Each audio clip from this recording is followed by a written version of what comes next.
Alright, so welcome back. Check it out, homies. This is the status of the Mad Lab. It's about to go down. But no, seriously. I'm gonna pump out some records. I haven't done them in a while. I already have one ready to go. I put a little square of Glide Press and Seal and then an X with electrical tape. It has never failed me. I can poke through it if I need to. Resin's a little bit different. I usually shove... I take a sponge from the dollar store and I wrap it in saran wrap and then I jam it into the center if I don't want any, any resin going through the hole or whatnot. Or you can just drill through it after it's dry. It's up to you. But here is my get up right here. I have, this is just a piece of wax paper. This is a cake board that I, well, it's been wrapped, I think, in aluminum foil and then Glide Press and Seal, which it kind of leaked through, so then I just put another thing of Glide Press and Seal on it. But yeah, that's kind of the extent of it. And then this guy I got about a year ago at Target. It was 11 bucks, man.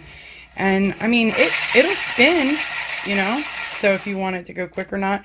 I have to level it a little bit. I don't know if resin's under here that made it off level, but all it took was a popsicle stick and the paper credit cards that come in the mail all the time.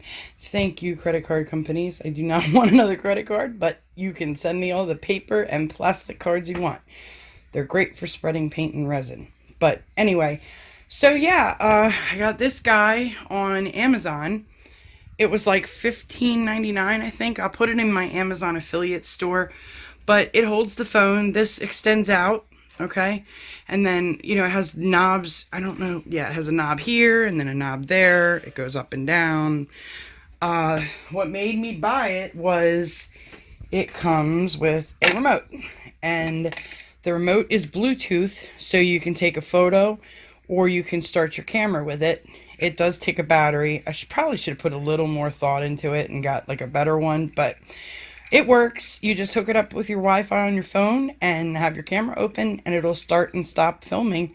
So for YouTubers out there who, maybe want to shorten your videos and don't want to film while you're spreading paint, or, you're tilting for a really long time, or, whatever. I mean, not everybody's going to sit there through the whole video. So any way I can shorten it is, good enough for me. So anyway, let's get started. We're going to do another rain. I keep wanting to say fire and ice. I can't help myself.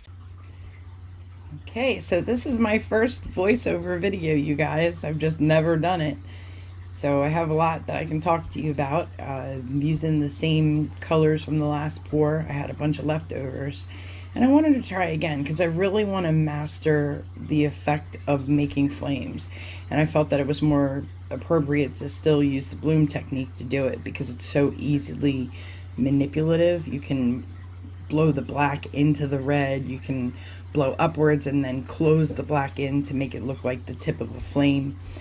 I wanted to add a lot more orange this time and then the yellow because that, counteracts with the red. It makes your eyes bounce back and forth between light and dark, and that's what I like to do. I love to add contrast to my pieces. Sometimes it doesn't always work that way, but then the white cell activator, still no wood conditioner. I'm phasing that totally out of my recipe. The only time that I've really wanted to use it is if I don't want a cell activator and I just want my colors to sell, but I'm still working on ways to make that happen. But you can see right here, just with a little bit of water. So I blew hard. I did speed it up so I didn't have to make you sit through all of this. But if you blow hard, it'll blend into the black. If you blow soft, you can move your blooms the way you want to. I wanted to leave the center open for the blue. And then just, melt in the white to the flames. I was going to leave it just like this, but with everything going on in Australia right now, I was like, you know what? No, that's not appropriate, even though it does look pretty cool. So here's a close-up of that. But you can see the cells, and that's basically without tilting or doing anything. I really like how the orange and the yellow just bounces off the red like that. So I know I had a lot of paint on there. I was really nervous that it was going to crack, but it actually dried pretty good. So here's a close-up of just the flames before I add in blue.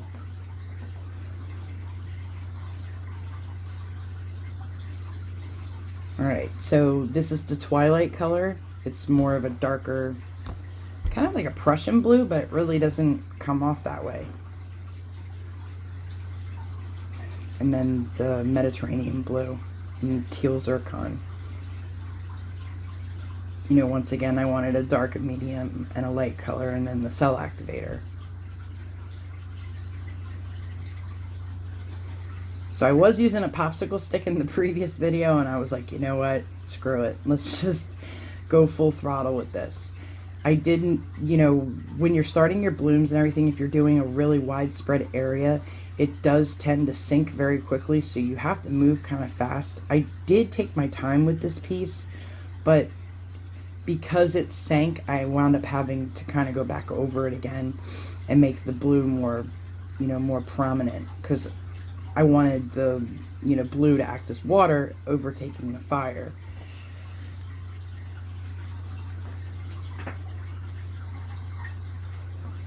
I did keep gravity in mind. Like, I basically wanted my flames to burn upwards and my water to burn downwards. So after I got done blowing everything out, I made sure that the, you know, flames were burning up instead of all the way out to the side. So when I took a step back and looked at it, I realized that that's just not enough blue. Like, my eyes are drawn more to the red than to the blue. So I knew I had to add more, but I had so much paint, so you still have to blow it all out and kind of either blow it off the record or, you know, tilt it off.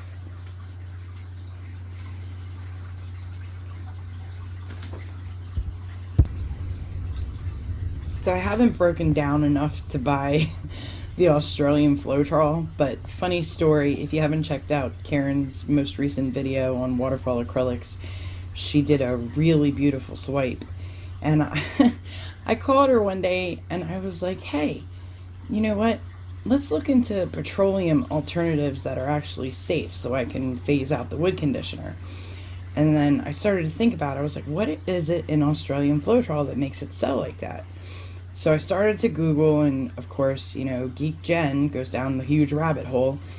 And I come across essential oils and carrier oils. So I started to think, and I called Karen and I was like, hey Karen, what does Australia have a lot of? And she was like, kangaroos. And I was like, what else? And she was like, koalas. And I was like, yeah. And what do koalas eat? And she was like, eucalyptus. And I said, I wonder if eucalyptus oil would work. So I started to Google it, and sure enough, it was a really light oil. So she's like, I have some, I'm going to try it. And it worked. So anyway, I'm sure there's room, you know, to make sure the proportions are correct and everything. But she made a beautiful piece, you guys. And I'm so happy for her as well.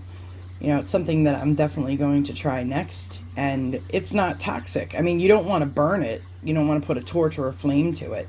But once again, it is an oil, and it is a lot more less viscous than all the other stuff. And, you know, you also eliminate the toxicity to it. You don't want to put it directly on your skin, but you can put it in the painting. So, you know, it worked. And then now I'm just basically touching up everything.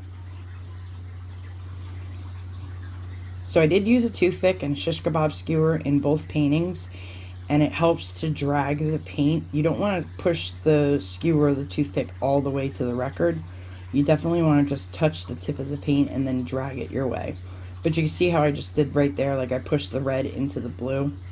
And that's what causes the flames and, you know, the details, you guys. So overall, I'm really happy with it. I'm going to show you a picture, and for the most part, this one is a wrap. It dried wonderful, and it did move a little bit. I had to tilt a little off, but ultimately it worked out well. So if you haven't already, I hope you will consider subscribing, and thanks for watching, guys. See you next time. Bye.